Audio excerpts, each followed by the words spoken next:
السلام الله عليكم. اليوم سنتكلم عن المستشفيات والمراكز الطبية اللي أنا أسميها التجارة بالأرواح أو التجارة بالبشر. لا يعني التجارة بالبشر فقط هي تجارة الأعضاء، ولكن الآن تجارة بمعنى استغلال المريض عندما يصل إلى الطبيب في المستشفى، في كل المستشفيات، ليس في غالبية المستشفيات، وخاصة مستشفيات أصحابها مستثمرين، أغلبهم مشهم أطباء، ولكن هم مستثمرين، ومنهم من ذوي المناصب العليا وغيره. المريض أمانة في عنق الطبيب، وللأسف الكثير أن كثير من الأطباء لا يراعوا ظروف المريض. أهم حاجة الآن في هذا الأيام أو في هذا الوقت الزمن، الأطباء بيعملوا بالنسبة، وهذه النسبة الذي خربت العمل الطبي بشكل عام. كان من زمان نحن كنا نعمل في الراتب، وخاصة في المستشفيات الحكومية ما كان فيش رسوم. هذه كانت قبل الثورة المجيدة، عندما كان المواطن يسير في المستشفيات العامة يعالج مجانا. اليوم نحن لسنا في صدد هذا الموضوع، علاج المجان وغير المجان. احنا في صدد النسبة والتناسب التي قتلت المريض.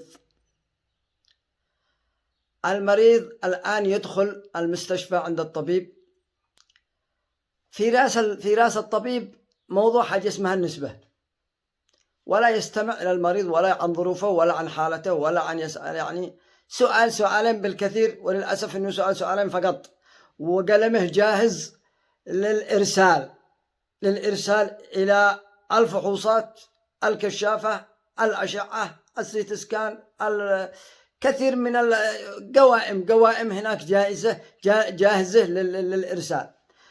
أخي العزيز، حتى لو دخل وعنده زكام أو إنفلونزا، بإمكان أقصد الطبيب، الحالة مشخصة أصلا، ما تحتاج إلى فحوصات.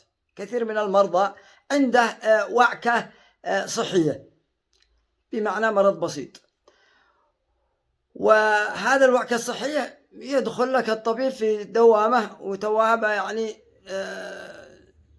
في موضوع النسبة والتناسب، يفكر ويرسل على الأجهزة حق المستشفى حق المركز علشان يشغلها، ومن هذا الناحية يحصل على النسبة، لأنه ما بيش عنده راتب أصلا. الآن الأطباء بيشتغلوا في النسبة، وهذا جريمة. الشغل النسبة هذا قتلت المرضى، قتلت الناس، قتل المواطن. الناس حالتهم حالة، الله يعلم كل واحد بحالته، وهذا الطبيب لا يراعي ظروفه. إرسال الفحوصات، إرسال الكشافة، إرسال القوائم موجودة بيده، يكتب يرسله، والمريض بعدين ويا للأسف لا يراعي ظروف. هذه تعتبر تجارة بالأرواح واستثمار من المستثمرين. هذا مستثمرين وليسوا أطباء كثير من المستشفيات. والمريض بعدين يدخل لك وكثير من المرضى يقول لك أدخل مستشفى. يا أخي العزيز، الوعي الصحي عندنا ضعيف. أخي المريض، أخي العزيز، عندك مرض، اتجه إلى أقرب عيادة ليرشدك حتى على الأقل إلى التخصص. إذا كان على الأقل إذا دخلت أقرب عيادة من الحي الذي أنت ساكن فيه، وقد ربما هذا الشخص يعمل لك إسعاف أولي ويعمل لك شيء بسيط، وبعدين يرسلك حتى على الطبيب المختص على العيادة. لا تنظرش إلى المستشفيات الكبيرة وأنا دخلت وتفتخر وتعمل نفسك أنك تفتخر أنك دخلت أكبر مستشفى. لا تنظر إلى المبنى، انظر إلى الطبيب. الطبيب هو الذي يعالجك، مش المستشفى الكبير والضخم والديكورات والدعاية والإعلان ونحن سوف نقدم لكم تخفيضات وإعلانات كلام فاضي هذا كله. أنا أشكر الدكتور ماجد الخزان في معه كلمات، في معها مواضيع جيدة جدا جدا. وأشكر كذلك الأطباء أصحاب العيادات الخاصة الذي يخرج المريض من عنده بمضرب أو 2 أو 3 مضارب من العلاج بالمهمات فقط. أنا أشكرهم كمثل الدكتور المقرمي هذا أخصائي الأطفال أحمد شمسان المقرمي، أنا أشكره أيضا. في أطباء ممتازين جدا في غرف صغيرة، ليس مستشفى كبير، مش ضروري تكون مستشفى كبير، غرف صغيرة وتدخل عندها وتتعاين ويعاينك وما عايز يش عليك اللخبطة. لكن هذه اللخبطة حق المستشفيات والمراكز نأسف أسفا كثير جدا على التصرفات حول المرضى. الوعي الصحي عند المواطن قليل، والأطباء يستغلوا هذا الجانب وكثير من المشاكل. وعاد يكتب لك أحيانا رشدة، هذه رشدة العلاج عاد ما يوضحهاش، عاد معه حتى يدخل إلى النسبة في الأدوية وفي المندوبين حق الأدوية. راعوا الله في الناس، المندوبين انتم بتدخلوا تغروا أصحاب الأطباء، تغروا الأطباء، ويقوم يكتب لك الرشدة والله ما يكتب إلا حرف أو حرفين والباقي خيط. شد لك خيط بعدين يقرأ لك خيوط الخربطة.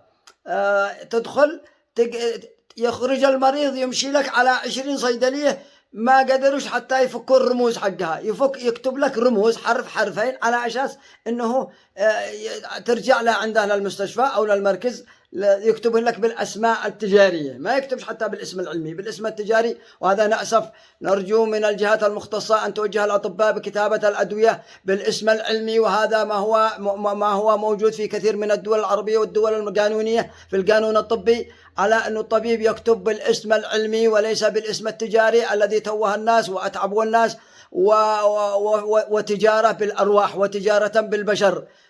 لا نطيل عليكم لأنه خلاص لا نطيل عليكم الموضوع لأن الموضوع كثير طويل جدا.